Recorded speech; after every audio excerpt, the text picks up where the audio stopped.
Good day! Welcome to our episode of DepEd Teleturuan.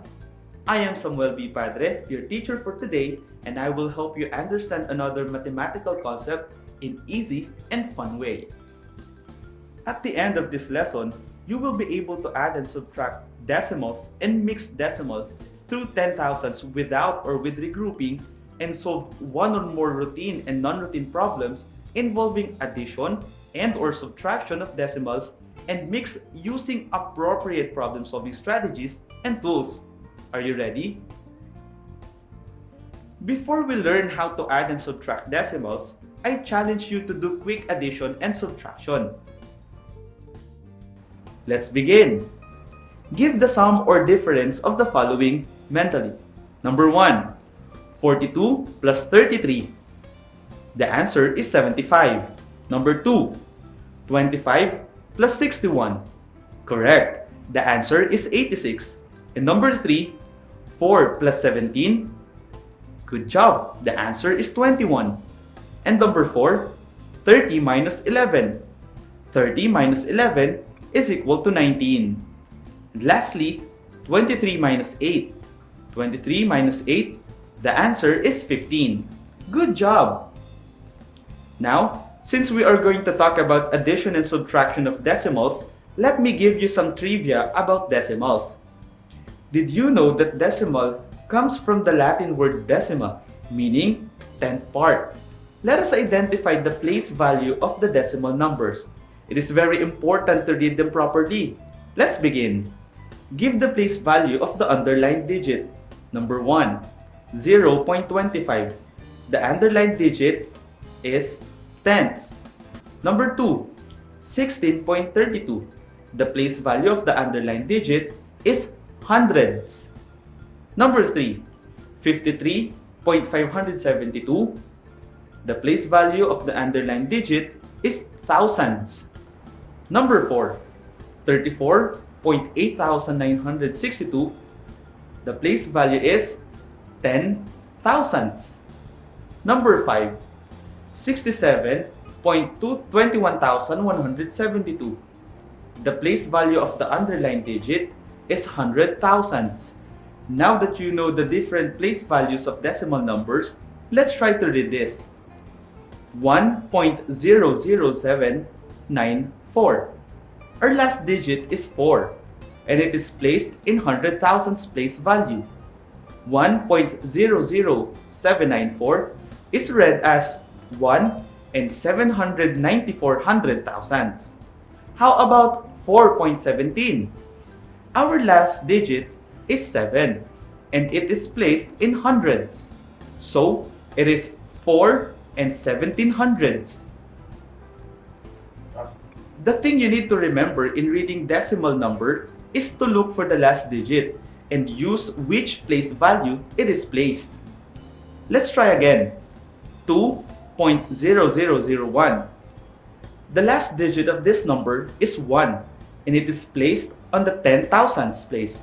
So, it is read as 2 and 1 10,000ths. Now let's proceed to the addition and subtraction of decimals. Here are the things that you need to remember. Addition and subtraction of decimals is similar to the addition and subtraction of whole numbers. Number 1, arrange the digits in columns and align the decimal points. Number 2, insert zeros in empty decimal place if needed so that all of the numbers have the same number of decimal places. Number 3, add or subtract as with whole numbers. And number 4, place the decimal point between digits vertically aligned to all the addends. Here are how the steps done. Let's add 0 and 25 hundredths plus 0 and 33 hundredths plus 0 and 78 hundredths. First is to arrange the digits in columns and align the decimal points. Then, insert zeros in empty decimal place value if needed so that all of the numbers have the same number of decimal places.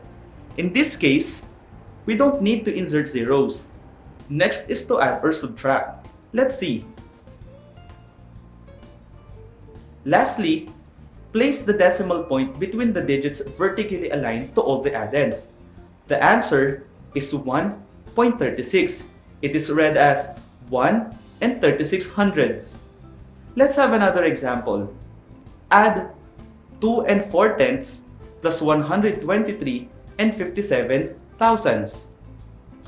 First is to arrange the digits. In this case, after aligning the decimal places, we need to insert zeros in empty decimal places. Now let's do the operation.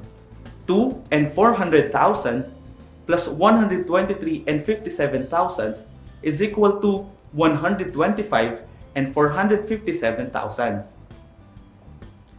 It's so easy, right? Now let's try a little more complicated. What is the difference when 43 and 67 hundredths plus 125 and 5 tenths is subtracted from 453 and 45 hundredths minus 234 and 56 hundredths? In this problem, we need to understand that we are looking for the difference when the first group is subtracted from the second group. Therefore, we need to have a minuend and a subtrahend. Step 1. Find the difference of the second group. 453 and 45 hundredths minus 234 and 56 hundredths is equal to 218 and 89 hundredths. The difference will be our minuend. Step 2. Find the sum of the first group, that is 43 and 67 hundredths plus 125 and 5 tenths. That is equal to 169 and 17 hundredths. And the sum will be our subtrahend. Subtract the sum of the group 1 from the difference of the group 2, that is 218 and 89 hundredths minus 169 and 17 hundredths. The answer is 49.72 or 49 and 72 hundredths. Now let's try addition and subtraction of decimals from your word problem. I have here a problem and let's try to solve it. I know you can do it, so let's start. JV, Arkin, and Janmir went to the school clinic to find out their weights. JV's weight is 32.58 kilograms. Arkin's weight is 33.56 kilograms, while Janmir's weight is 35.84 kilograms. What is the total of the three pupils? Let's analyze the problem. What is asked in the problem? Very good. The total weight of the three pupils. What are the given facts? JV's weight, which is 32.58 kilograms, Arkin's weight, which is 33.56 kilograms, and Janmir's weight, which is 35.84 kilograms. What operation is to be used? In this problem, we are going to use addition. What is the number sentence? 32.58 plus 33.56 plus 35.84. Now let's have the solution. Remember the steps. 32.58 plus 33.56 plus 35.84. The answer is 101.98, and it is read as 101 and 98 hundredths. So the total weight of the three pupils is 101.98 hundredths kilogram. I think you can do it now, but let's have another practice. Add or subtract the following decimals. Number 1, 2 and 53 hundredths plus 4 and 26 hundredths. The answer, 6 and 67 hundredths. Number 2, 9 and 78 hundredths plus 7 and 36 hundredths. Correct, 17 and 14 hundredths. Number 3, 8 and 733 thousandths minus 7 and 656 thousandths. Good job. The answer is 1 and 77 thousandths. Number 4, 45 and 6 tenths minus 3 and 7 tenths. The answer is 41 and 9 tenths. Number 5, 63 and 24 hundredths minus 7 and 527 thousandths. The answer, is 55 and 713 thousandths. Good job! Addition and subtraction of decimals is similar to the addition and subtraction of whole numbers. Number 1, arrange the digits in columns and align the decimal points. Number 2, insert zeros in empty decimal place value so that all of the numbers have the same number of decimal places. And number 3, add or subtract as with whole numbers. Number 4, place the decimal point between the digits vertically aligned to all the addends. Now let's have the final challenge. For part 1, let's solve the problem. Number 1, the sum of 23 and 456 thousandths, 90 and 354 thousandths, 345 and 1/10, and 234 and 45 hundredths, added to the difference of 89 and 23 and 765 thousandths. Add or subtract the following.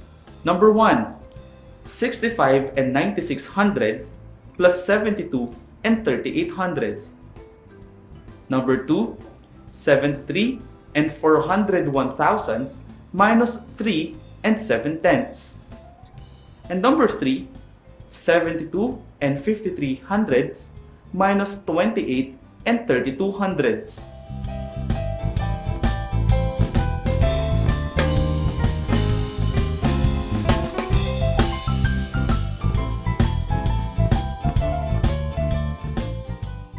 You did a very well job. I hope you enjoy our today's lesson. This is Sir Sam, waving goodbye, but hoping to see you again till next time.